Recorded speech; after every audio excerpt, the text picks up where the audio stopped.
Si comme moi vous avez été sur Twitter récemment, vous avez probablement vu passer cette trend où on s'amuse à découper une image en 4 pour en fait en afficher 9 derrière. Et c'est une trend qui fait pas mal de stats, donc c'est une super manière de faire découvrir vos photos sur un nouveau réseau social. Et aujourd'hui je vais vous montrer comment faire ça depuis chez vous, sans vous prendre la tête, avec un petit fichier déjà préfait qui est téléchargeable dans la description, où il suffira d'importer vos images, exporter les photos finales, et puis ensuite les mettre en ligne. Alors on se retrouve maintenant devant le PC où la première étape ça va être tout simplement de télécharger le fichier que je vous ai créé sur mon site web. Le lien sera dans la description comme dit auparavant. Il suffit de scroller jusqu'en bas où il y a ce petit bouton ici pour télécharger le fichier zip où il y aura donc les actions ainsi que le fichier PSD. Alors on télécharge le fichier. Une fois que le fichier est téléchargé, il vous suffit de l'ouvrir avec votre logiciel de préférence. Moi j'utilise 7zip ici, c'est un zip donc peu importe, ça peut marcher comme WinRAR, n'importe quoi. On va prendre les deux petits fichiers qu'il y a à l'intérieur du zip et il faut bien les exporter. Moi je les ai mis sur le bureau. On va aller sur le dossier que vous avez créé à part, où vous retrouvez du coup encore une fois le fichier action et le fichier PSD. On va commencer par ouvrir le fichier PSD. Donc voici le template que j'ai créé pour vous où il suffira d'importer vos images. Mais d'abord, on va installer l'action Photoshop qui va vous aider à recadrer les photos sans vous prendre la tête. Donc vous allez vous diriger vers l'onglet Fenêtre. On va descendre à Action qui va ouvrir Action sur le côté ici. Pour importer une nouvelle action, il suffit de cliquer sur le petit bouton avec les 3 barres en haut à droite. Et puis ensuite, on va dans Charger des actions. L'action sera du coup là où vous l'avez placée. En l'occurrence, moi c'est Bureau, Twitter Splitter Action. Vous cliquez dessus et vous allez voir, ça vous crée un nouveau petit dossier avec deux actions différentes et je vais vous montrer comment les utiliser. Alors, une fois que vous en êtes ici, l'important c'est de vérifier tout d'abord que tous les espaces de travail sont bien visibles. En l'occurrence, normalement, quand vous ouvrez le fichier pour la première fois, il n'y a pas de souci. Ça devrait être comme vous le voyez sur mon écran. Et puis on va commencer à importer des photos.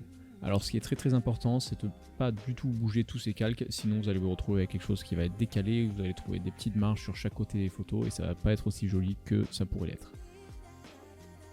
Comme vous pouvez le voir sur l'écran, en fait, ce fichier est divisé en deux parties. La première partie ici sur la gauche, ça va être l'image principale qui va donc être divisée en 4 et qui va servir de prévisualisation pour votre tweet. Et puis ensuite sur la droite, on va avoir le tweet complet avec le total de 9 images. Donc on va commencer par importer la première image qui va être l'image entre guillemets de couverture. Alors de votre côté, je vous laisserai sélectionner vos images. Moi j'ai déjà un dossier tout prêt avec toutes les images que je vais utiliser pour ce tuto.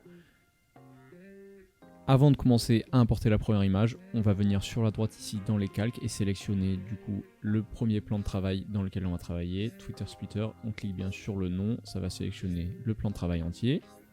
On va dans notre fichier, on sélectionne l'image qu'on va utiliser en tant qu'image de couverture. On retourne sur Photoshop. Hop, on l'importe, mais j'ai envie de l'agrandir un peu parce qu'il faut quand même garder en tête que cette image va être divisée en 4 parties. Le sujet au milieu soit assez grand pour pas que ça fasse bizarre une fois qu'il y a un petit écart sur le tweet. Donc je vais prendre le coin, hop, je vais l'agrandir un petit peu. On va dire que ça va être ça notre prévisualisation. Une fois votre image de couverture importée, recadrée et puis sélectionnée, vérifiez bien qu'elle est sélectionnée là sur la droite dans vos calques. On va ouvrir le panneau d'action. Faites en sorte d'être bien dézoomé, sinon il y a des petites erreurs qui peuvent arriver au moment de lancer l'action. On va la lancer ensemble et on va voir ce que ça fait. On duplique l'image, on l'applique au petit cadre et ça va les coller directement à l'endroit parfait.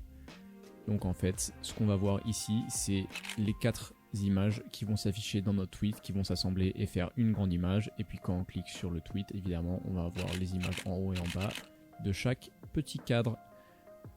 Une fois que votre image de couverture est bien découpée et en place sur votre plan d'ensemble, on va commencer à importer les 8 photos restantes.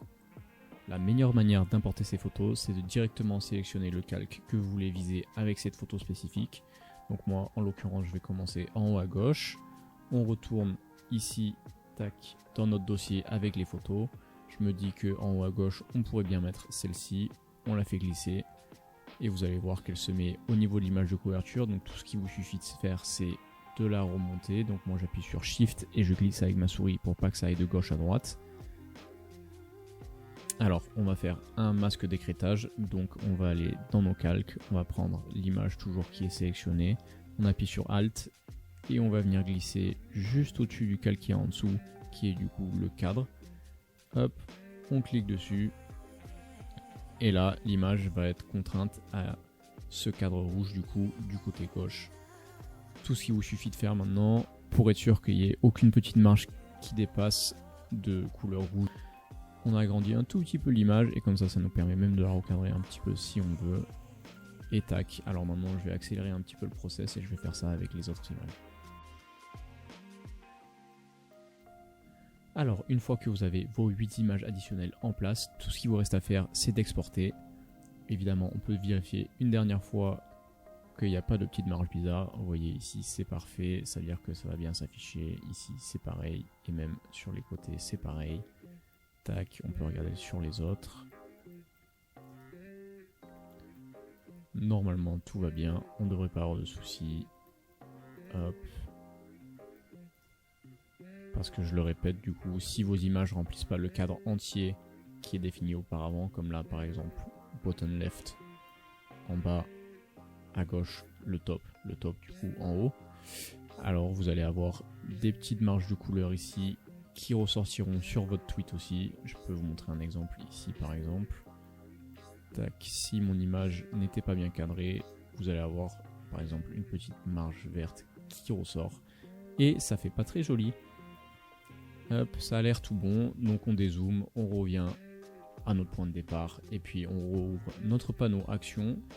C'est là où on va trouver du coup notre deuxième action qu'on va utiliser, qui va cacher en fait ce plan de travail et puis exporter chacun de ces plans de travail vers un fichier. Alors on clique dessus, pardon, mauvais bouton, on clique dessus et là vous allez voir, ça va exporter vers le dossier dans lequel est placé le PSD. Donc quand vous dézippez votre fichier et que vous mettiez le PSD dans un autre dossier sur votre bureau par exemple, c'est ici que vous pourrez retrouver vos images. Les réglages normalement sont comme ceci, c'est les réglages maximum de qualité, le nom peu importe, je vais le laisser comme ça. Hop, on exécute, vous allez voir ça fait un petit truc bizarre, ça va exporter un plan de travail à la fois.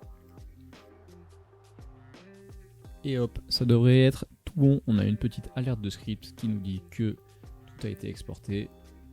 Donc ceci, on ne touche pas pour l'instant. On va vérifier dans notre dossier si on a bien les 4 images.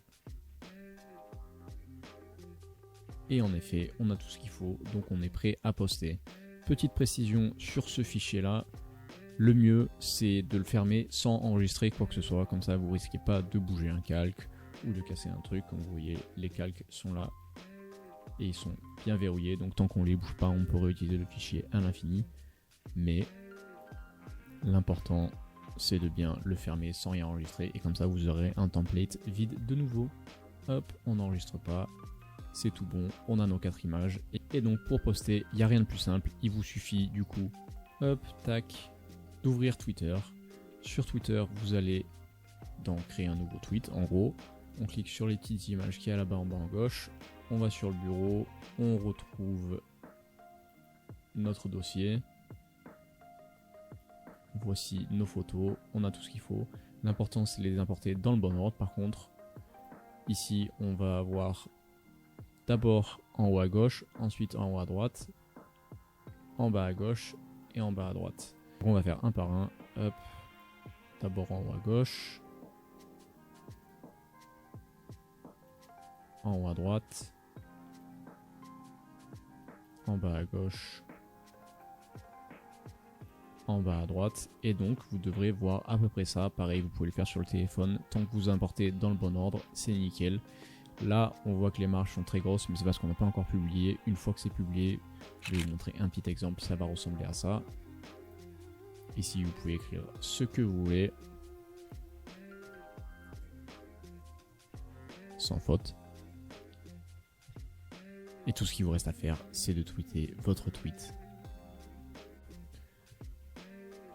Et une fois que vous avez posté, ça devrait ressembler à quelque chose un petit peu comme ça. Par exemple ici j'ai modifié un petit peu le texte et je l'ai fait avec différentes images. Mais quand on clique dessus, hop, on a la jolie surprise d'avoir 2 images additionnelles par slide. Ça plaît aux gens, c'est plutôt sympa et puis ça marche bien. Pour un compte qui a 700 abonnés comme le mien, on a quand même presque 500 000 impressions, quelques abonnés, bon c'est pas très important, mais pas mal d'engagement et aussi pas mal de gens qui passent un petit peu de temps sur le tweet. Donc à vous d'essayer et puis n'hésitez pas à me taguer dans vos tweets pour que je vois vos jolies photos. J'espère que cette vidéo vous a plu et que ça vous a bien aidé. Si c'est le cas, n'hésitez pas à lâcher un petit like et puis à me follow sur les réseaux. Je vous ajouterai tout dans la description. Et on se retrouve pour une prochaine vidéo.